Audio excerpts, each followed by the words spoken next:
हमारी संस्कृति, हमारी पहचान। यज्ञ, योग, आयुर्वेद सदा रहे हमारे साथ। भारत के प्राचीन ग्रंथों एवं आधुनिक विज्ञान का दिव्य संगम, यज्ञ महिमा।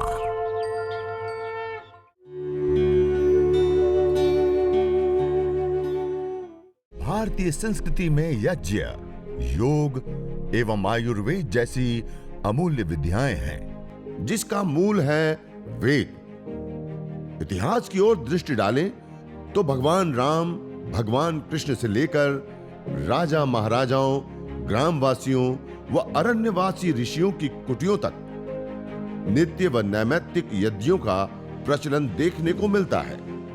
ये दोनों गैसें आपस में मिलती है और सूर्य की किरणें या फिर एक निश्चित टेम्परेचर जब उनको मिलता है तो एक फोटोकेमिकल प्रोसेस चलता है।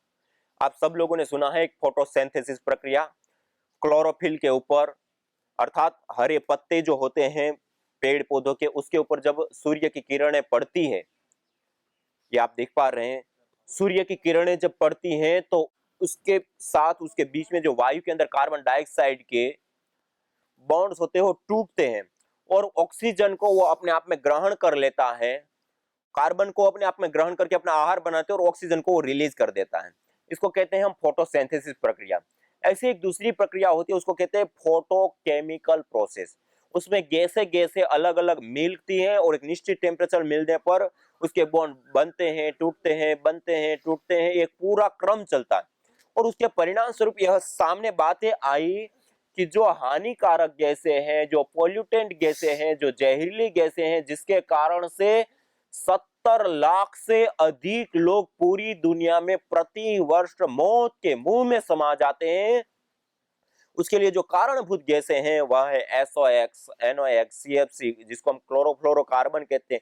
ये कुछ ऐसी चीजें हैं जो विशेष करके इसके अंदर होती है और वह गैसें यज्ञ करने पर यह जो फोटोकेमिकल प्रोसेस चलता है, उस फोटोकेमिकल प्रोसेस के परिणाम स्वरूप न्यूट्रलाइज हो जाती है, खत्म हो जाती है, दूर हो जाती है। अपने आप में सबसे बड़ी और विशेष बात है। और इन बातों को सामान्य लोग नहीं, नासा में अंतरिक्ष वैज्ञानिक के रूप में कार्य कर रहे हैं डॉक्टर ओम प्रकाश पांडे, उन्होंने भी इन बातों को रिसर्च करके और भारत की कुछ संस्थानों के साथ मिलकर के जो काम किया उसको सामने रखते हुए भी बताया।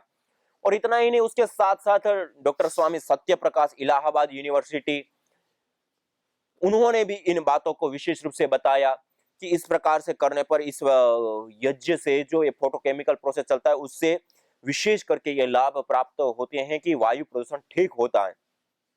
और हमारे प्राचीन ग्रंथों में तो इसकी भरमार है। हमारे प्राचीन ग्रंथों में तो इसको विशेष रूप से शुचि जीव अग्नि सहस्रारंभ, यह पवित्र ज्वाला वाली जो यज्ञाग्नि है वो हमें हजारों हजारों लाभ प्रदान करने वाली होती हैं और इस वायुमंडल का शोधन करने वाली होती है, वायुमंडल को पवित्र करने वाले, वायुमंडल के अंदर जो विषाक्त तत्व है, विजातीय तत्व है, उसको दूर करने वाली होती है।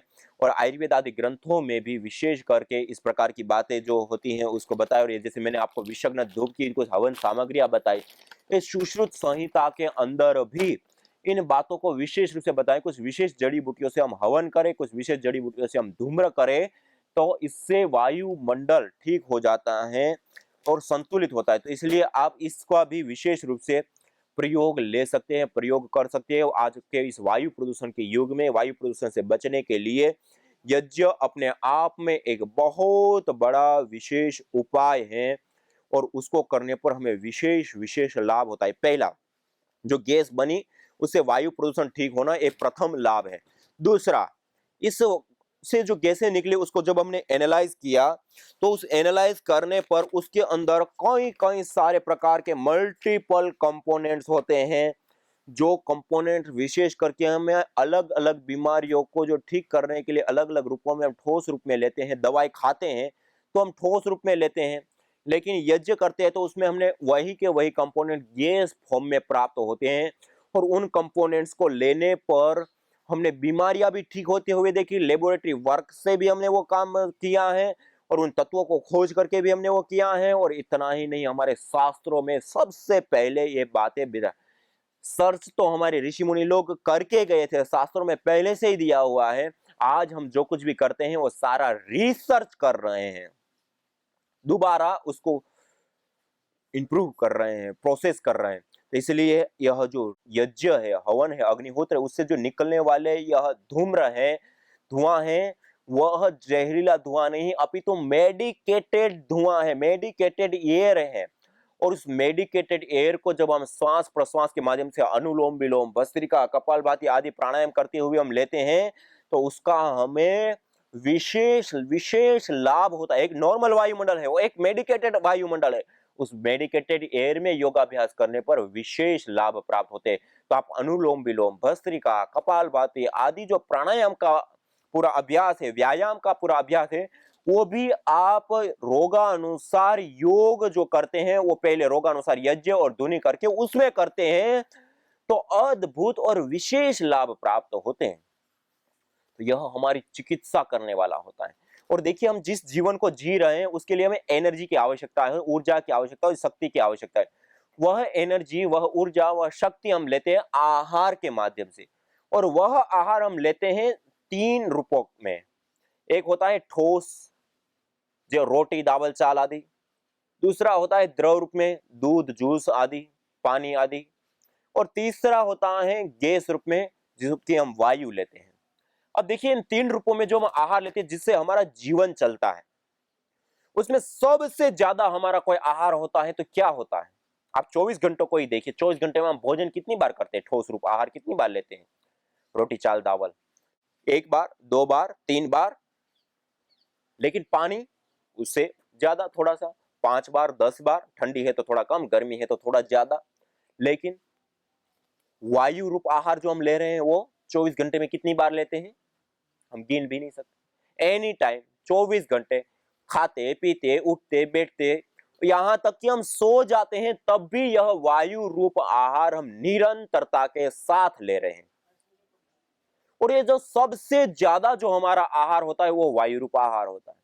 और सबसे ज्यादा ही नहीं, सबसे इंपॉर्टेंट, सबसे महत्वपूर्ण कोई आहार हमारा है तो वह भी वायु रूप। आप ठोस रूप आहार, रोटी, दावल, चावल आदि छोड़ दे, तब भी आप 2 से 3 महीने तक आप जीवित रह सकते हैं। आप पानी, दूध, जूस आदि छोड़ दे, तब भी आप 2 से 3 सप्ताह तक जीवित रह सकते हैं। लेकिन आप वायु रूप आहार को आप छोड़ दे तो 2 से 3 मिनट भी हम जिंदा नहीं रह सकते। मानी सबसे ज्यादा होने के साथ साथ सबसे इंपॉर्टेंट भी हमारा कोई आहार है तो क्या है? वायु रूप आहार। और जब हम यज्ञ करते हैं, हवन करते हैं, अग्निहोत्र करते हैं, उससे सीधा वह वायु प्रभावित होता है, वह वायु का शोधन होता है। जैसे मैंने कहा ना, वायु प्रदूषण ठीक होता है, दूर होता है, वायु का शोधन होता है। वायु के अंदर जो विजातीय तत्व है, विजातीय केमिकल्स है, विजातीय जो पैथोजेंस आदि है, वो दूर होते हैं, नष्ट होते हैं। और दूसरा, उसके अंदर मेडिसिनल गुण ऐड हो जाते हैं, मेडिकेटेड एयर तैयार होता है। और जीवनीय शक्ति का उस वायु के अंदर संचार होता है। और उस वायु में जब हम रहते हैं, उस वायु के अंदर जब हम श्वास प्रश्वास की क्रियाएं करते हैं, उस वायु के अंदर जब हम खाते, पीते, उठते, बैठते, चलना फिरना सारी चीजें करते हैं, तो वह मेडिकेटेड एयर हमारे अंदर 24 घंटा जा रही है। और उसमें भी जब हम योगाभ्यास करते हैं, अनुलोम विलोम, प्राणायाम आदि हम करते हैं, तो वह विशेष रूप से हमारे भीतर जाती हैं। और विशेष रूप से जब हमारे भीतर जाती है, तो उसका अपने आप में और विशेष लाभ प्राप्त होता है। और जो हम चिकित्सा के लिए यज्ञ करते हैं, योग करते हैं, और उसमें यदि रोगानुसार यज्ञ और रोगानुसार योग कर दिया, तो कोई दुनिया की ऐसी बीमारी नहीं है जिसको हम ठीक नहीं कर सकते, उससे निजात नहीं पा सकते। ऐसे कोई भी वो नहीं है। इसलिए आप यज्ञ और योगाभ्यास, इसलिए ये जो मेडिकेटेड एयर है, उसको लेकर के हमारी चिकित्सा होती है। ये दूसरा महत्वपूर्ण, पहला तो वायु प्रदूषण ठीक होना, ये प्रथम लाभ है। दूसरा, बीमारी ठीक होना अपने आप में एक दूसरा और महत्वपूर्ण विशेष लाभ है। तो ये 2 चीजें मैंने कहा ना, यज्ञ में जो हम आहुति देते हैं, उससे जो धूम्र होता है, उससे जो चीजें बनती हैं, उससे 3 लाभ होते हैं गैस बनने पर। सबसे पहला, वायु प्रदूषण का ठीक होना। दूसरा, हमारी चिकित्सा होना। और तीसरा, यह जो एयर है, वायु है, उसके अंदर एथिलीन ऑक्साइड, प्रोपिलीन ऑक्साइड से लेकर के अलग अलग प्रकार की कुछ विशेष गैसें होती हैं। वह जो गैसें होती है, वो उसके अंदर जबरदस्त माइक्रोबायल एक्टिविटी होती है। और आपको देख करके हर्ष होगा, यह रिसर्च पेपर है हमारे पास, ये जो ये विषग्न धूप मैंने वायु प्रदूषण को ठीक करने के लिए बताया, उसका साथ में हमने माइक्रोबायल एक्टिविटी भी देखा। और इस रिसर्च पेपर के अंदर ये बातें सामने, ये सारे देखो, आप देख पा रहे हैं जो कंपोनेंट्स इसके विशेष हैं, जो कलर में हमने दिए हैं और पूरे स्ट्रक्चर के साथ दिए हैं। यह जो कंपोनेंट्स हैं वह विशेष रूप से इस यज्ञीय धूम्र के अंदर पाए जाते हैं, जो जबरदस्त माइक्रोबायल एक्टिविटी देने वाले होते हैं, अर्थात जो बैक्टीरिया, वायरस, फंगस आदि होते हैं उसको नष्ट करने वाले, उनको दूर करने वाले होते हैं। और हमने अलग अलग प्रकार के बैक्टीरिया, फंगस आदि को दे करके भी हमने करके देखा और उसको पूरी तरह से किल करते हैं, नष्ट करते हैं, अर्थात माइक्रोबायोलॉजिकल प्रदूषण से हमें बचाते हैं। जो मैंने थोड़ी देर पहले कहा कि पूरी दुनिया में 2.25 करोड़ लोग माइक्रोबायोलॉजिकल प्रदूषण से मर जाते हैं, और उसके लिए जो कारणभूत बैक्टीरिया, वायरस, फंगस आदि होते हैं वो भी इस यज्ञ को करने पर, हवन को करने पर, अग्निहोत्र को करने पर वह नष्ट हो जाते हैं, दूर हो जाते हैं। और उसके हमने अलग अलग यह परीक्षण करके, अनुसंधान करके भी यह सिद्ध किया है और प्रैक्टिकली भी परीक्षण किए हैं। और उसके साथ साथ हमने शास्त्रों का जो मेंशन है उसका भी, और सारे हमने उसके अंदर केमिकल एनालाइज से लेकर के अलग अलग चीजें भी करके हमने देखा है। और आपको जान करके ये भी हर्ष होगा कि आज पूरी दुनिया में पहली बार इतना डीप लेवल का यज्ञ के ऊपर इस प्रकार का कार्य हो रहा है। और ये तो माइक्रोबायल एक्टिविटी में मैंने फंगस और बैक्टीरिया के ऊपर मैं बात कर रहा हूँ। आज हम कोरोना वायरस को लेकर के भी यज्ञ चिकित्सा से कैसे ठीक कर सकते हैं उसके ऊपर भी बहुत बड़े रूप में आज कार्य चल रहा है। और बहुत कम समय में ही आप सब लोगों को सामने उसके रिजल्ट हम रखेंगे। अभी बहुत बड़ी मात्रा में उसके ऊपर कार्य चल रहा है, तो बहुत कम समय में ही वो चीजें भी सामने आएगी कि यज्ञ के अंदर कौन कौन से द्रव्य विशेष करके डालने पर हम सीधा सीधा कोरोना का ट्रीटमेंट कर सकते हैं, कोरोना को दूर कर सकते हैं। वैसे जैसे मैंने आपको बताया, गाय का घी, मस्टर्ड, सरसों, पीली सरसों मिल जाए तो, और अच्छा, वरना फिर कोई भी सरसों या उसका तेल, उसके साथ साथ मिश्री है, नारियल है, काले तिल है, वच है, इनका प्रयोग आप विशेष इस कोरोना काल में करें और उसकी धुनी करें, क्योंकि इसके अंदर सबसे जबरदस्त माइक्रोबायल एक्टिविटी पाई गई है। और उसी के ऊपर हम परीक्षण भी आगे कर रहे हैं और वो भी चीजें अभी सामने आ जाएगी। और हमारे प्राचीन ग्रंथों में भी इस प्रकार की जो बीमारी होती है, इसको कहते हैं, एक आयुर्वेद का ग्रंथों के अंदर जनपद उद्वंसोध्याय, जिसमें पूरे के पूरे जनपद के जनपद उखड़ जाते हैं, अर्थात एक साथ लाशों का अंबार लग जाता है। ऐसी बीमारियां होती है कि पूरे के पूरे जनपद गायब हो जाते हैं।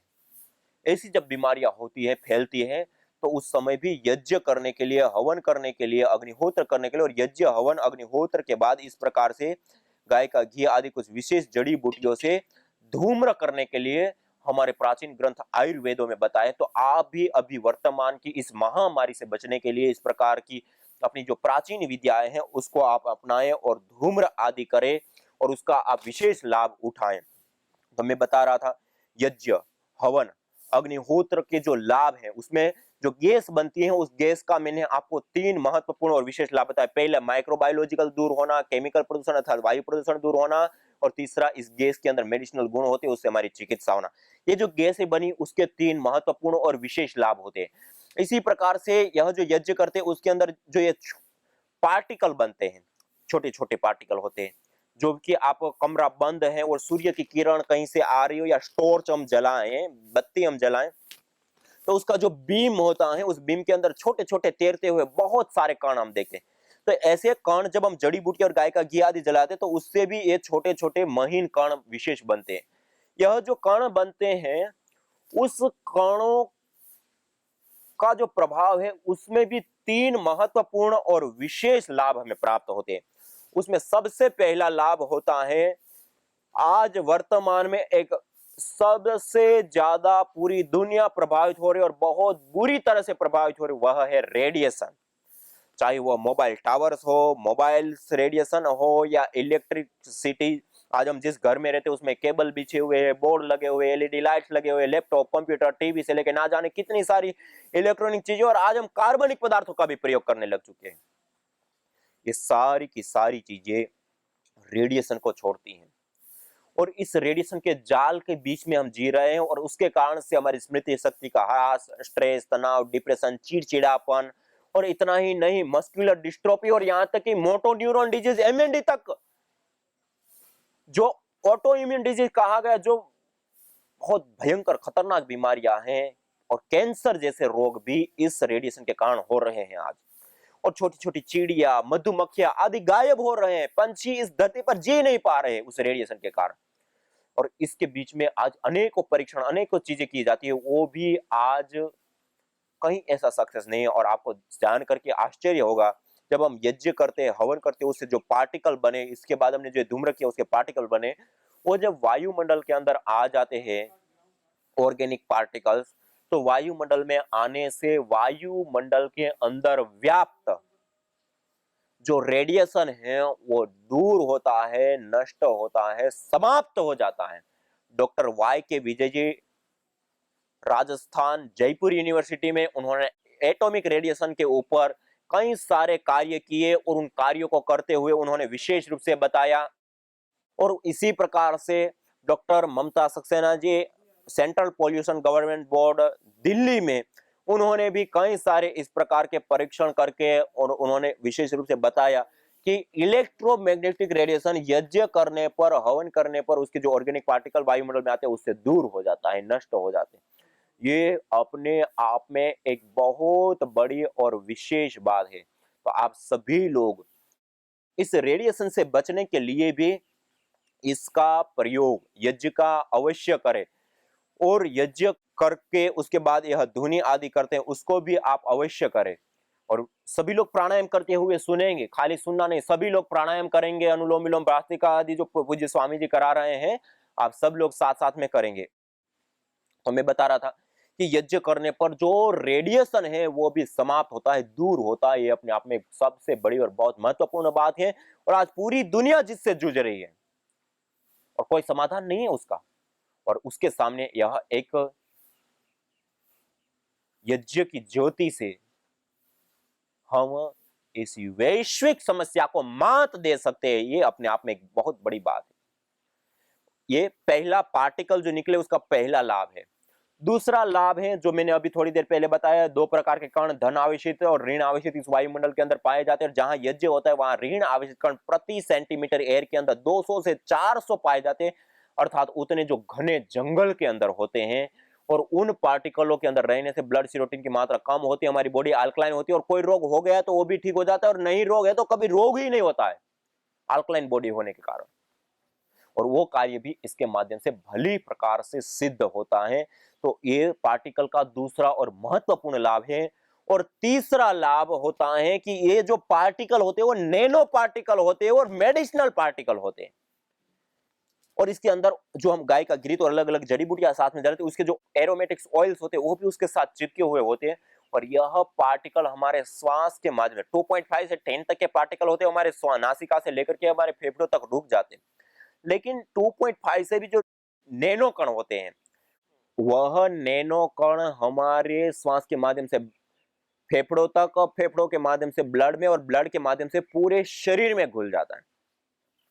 और आपको आश्चर्य होगा, आज हमने रुड़की आईआईटी के साथ मिलकर के पीआरआई संस्थान के माध्यम से जो काम किया है उसमें यह बातें सामने आई कि यज्ञ करने पर जो पार्टिकल बनते हैं वो नैनो स्केल पार्टिकल होते हैं और वो नैनो स्केल पार्टिकल को हम इनहेल करते हैं और वो मेडिसिनल पार्टिकल होते हैं और उसको हम लेते हैं तो उसका भी चिकित्सा की अद्भुत विशेष लाभ प्राप्त होता है। ये अपने आप में एक बहुत बड़ी विशेष बात है कि इससे जो पार्टिकल कण बनते हैं उससे भी हमारी चिकित्सा होती है। और नैनो पार्टिकल होते हैं वो अपने आप में बहुत ताकतवर और शक्तिशाली होते हैं, उससे विशेष रूप से हमारी चिकित्सा होती है। तो यह जो यज्ञ करते हैं उससे जो पार्टिकल बनते हैं उससे भी हमारी चिकित्सा होती है। उसके 3 महत्वपूर्ण लाभ बताएं। पहला, रेडिएशन का दूर होना। दूसरा, उसके साथ साथ जो मेडिसिनल पार्टिकल होते हैं उसको हम लेते हैं। और 2 प्रकार के कण धन आवेशित, ऋण आवेशित, और उसके ब्लड सीरोटिन की मात्रा मेंटेन होना और उससे अल्कलाइन बॉडी बनना ऋण आवेशित कणों से और उसका लाभ। तो ये पार्टिकल के भी तन जैसे गैस बनी तो उसके 3 महत्वपूर्ण विषय और भी लाभ हो सकते हैं। ये जो सामने आए हुए महत्वपूर्ण 3 लाभ मैं केवल बता रहा हूं, जो कि वेदों में तो कहा श्रुति जीवो अग्नि सहस्र आरंभ, या पवित्र ज्वाला वाली जो यज्ञाग्नि है वह हमें हजारों हजारों लाभ देने वाली होती है। उसको भी हम प्राप्त करते हैं। और इससे अतिरिक्त एक एनर्जी, एक ऊर्जा का प्रादुर्भाव होते हैं। कहा होत्री सदनम हरितम हिरण्ययम, जिस स्थान पे जिस घर में प्रतिदिन यज्ञ होता है वो घर घर नहीं, वह घर देवालय बन जाता है, वह मंदिर बन जाता है। वहां पर देवीय शक्तियों का वास होता है और किसी भी प्रकार की कोई असुरी शक्ति, किसी भी प्रकार का वहां पर नेगेटिव शक्ति रह ही नहीं सकती है। और वहां पे ऐसा पॉजिटिव वायुमंडल होता है कि वहां रहने वाले लोगों का शारीरिक स्वास्थ्य, मानसिक स्वास्थ्य उत्तम बनने के साथ साथ चारों ओर से उनको विशेष लाभ प्राप्त होता है और विशेष रूप से उनको आरोग्य की प्राप्ति होती है। इसलिए ये जो यज्ञ है, हवन है, अग्निहोत्र है, वो आरोग्य के लिए भी अपने आप में एक बहुत बड़ा उपाय होने के साथ साथ आज वर्तमान में जिस प्रकृति का हम अंधाधुंध रूप से उपयोग नहीं अपितु दोहन कर रहे हैं, इस प्रकृति के पोषण संवर्धन के लिए भी यह यज्ञ अपने आप में एक बहुत बड़ी भूमिका निभा सकता है। आज ग्लोबल वार्मिंग, ओजोन परत का क्षरण, वायु प्रदूषण, रेडिएशन से लेकर के ना जाने कितनी कितनी वैश्विक समस्याएं हैं जिससे आज पूरा विश्व जूझ रहा है।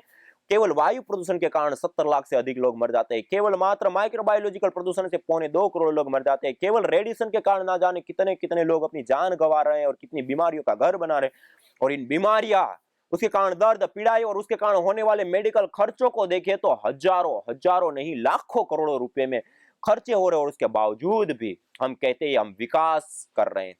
ये विकास नहीं, विकास की दौड़ में अंधे होकर के हम विनाश की ओर जा रहे हैं। कि यह जो यज्ञ है, हवन है, अग्निहोत्र है, वह जो हमें अलग अलग लाभ देता है, उसमें होत्री सदनम हरितम हिरण्यम का कि हमारा घर देवालय सा दिव्य हो जाता है, पॉजिटिव शक्ति से भर जाता है और भी अनेक लाभ होता है। और देखिए ये हमारी पूजा पाठ की सबसे प्राचीनतम विधा है। हम प्राचीन काल में देखें तो हम ईश्वरीय शक्तियों की उपासना, देवीय शक्तियों का भोग लगाना आदि सब चीजें हम यज्ञ, हवन, अग्निहोत्र से ही करते थे। और यहाँ तक कि हमारे शास्त्रों में कहा सत्याः सन्तु यजमानस्य कामः इष्ट काम दुख सर्व काम दुख। हमारी जो मनोकामनाएं थी वो भी यज्ञों के साथ जुड़ी हुई थी और कहा कि यह सभी प्रकार की जो मनोकामनाएं होती हैं उनको भी पूर्ण करने वाला होता है। तो यह जो हम यज्ञ करते हैं, हवन करते हैं, अग्निहोत्र करते हैं, उसमें कहा यदि नियम पूर्वक इसको विधि पूर्वक करते हैं तो अग्निहोत्र से अश्वमेघ यज्ञ की उनको फल की प्राप्ति हो जाती है। मुखम वा एतद यज्ञानाम यद अग्निहोत्रम, यह जो अग्निहोत्र है वो जो अन्य याग भी किए जाते हैं उसका मुख है, उसको कराने के लिए भी यह विशेष रूप से हमें वो स्थान देता है। इसी प्रकार सर्वस्मात् पाप मनो निर्मुच्यते स य एवं विद्वान अग्निहोत्रम जुहोति, जो मनुष्य अग्निहोत्र करता है वह सब पापों से, सब दोषों से, सब दुखों से मुक्त हो जाता है। तो इस प्रकार यह जो यज्ञ है, यह जो हवन है, यह जो अग्निहोत्र है, वह अपने आप में एक बहुत बड़ा अलग अलग लाभों को देने वाला, अलग अलग प्रकार की जो समस्याएं हैं उसको मुक्ति देने वाला होता है। इसलिए इस यज्ञ को, इस हवन को, इस अग्निहोत्र को निरंतरता पुरुषार्थ करते हुए, संकल्पित होकर के और एक लक्ष्य के साथ, टारगेट के साथ वो कार्य और सफलता पूर्वक कार्य करें, उनको भी बहुत बहुत धन्यवाद और शुभकामना देते हुए आज के इस सत्र को हम यहीं पे विराम देंगे। और हमारे साथ जुड़े हुए सभी साधक भाई बहन और सभी को मैं नमन वंदन प्रणाम करता हूँ। सभी को सादर नमस्ते, सभी को प्रणाम। ओम द्यौः शांति अंतरिक्षं शांति पृथिवी शांतिरापः शांतिरोषधयः शांतिः वनस्पतयः शांतिर्विश्वे देवा शांतिर्ब्रह्म शांतिः सर्वगं शांति शांतिरेव शांति सामा शांतिरेधि। ओम शांति शांति शांति। ईसा से पूर्व अरब में एक ऐसी चिकित्सा पद्धति प्रचलित थी जो पूर्ण रूप से सुगंध, एरोमा द्वारा उपचार करने पर आधारित थी। जापान और चीन में होम को धोम कहते हैं और नित्य मंदिरों में घृत के साथ सुगंधित द्रव्य जलाकर भयंकर रोग दूर किए जाते हैं। यज्ञ भारतीय संस्कृति की मुकुट मणि है, प्रतीक है, मूल है। मानव जीवन के हर पहलू के साथ यज्ञ जुड़ा हुआ है, चाहे वह संस्कार, चाहे पूजा पाठ या फिर पर्व से लेकर हर शुभ अशुभ अवसरों में भी यज्ञ करने की सार्वभौमिक, वैज्ञानिक एवं पंथ निरपेक्ष पावनी परंपरा रही है। आइए हम संकल्प लें, संसार के श्रेष्ठतम कर्म यज्ञ को अपनाएं। पिंड और ब्रह्मांड में संतुलन कायम करने वाले यज्ञ को अपने जीवन का अभिन्न अंग बनाएं एवं प्रकृति मां के प्रति अपने ऋणों को अदा करें। विश्व स्वास्थ्य का एक नारा, यज्ञ से होगा जग उजियारा।